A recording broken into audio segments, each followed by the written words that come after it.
Why do I have a tub of mushroom mycelium inside the refrigerator? What's going on with this dressing? And does the light stay on when you close the door? We'll talk about two of these things when we come back. 2 months ago, I took a bag of colonized grain, some pasteurized substrate, mixed it all together, and then put it into a cultivator kit.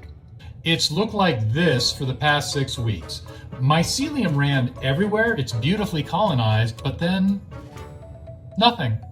That mycelium needs to wake up. So into the refrigerator, it goes. Give it about 10 hours at no lower than 45 degrees. This cold treatment, it tells the mycelium there's been a change in the weather, a change in the seasons, and it's time to start making mushrooms. You'll probably never need to use this technique. Mycelium, it rarely stalls out. But when it does, the cold treatment, it's incredibly effective.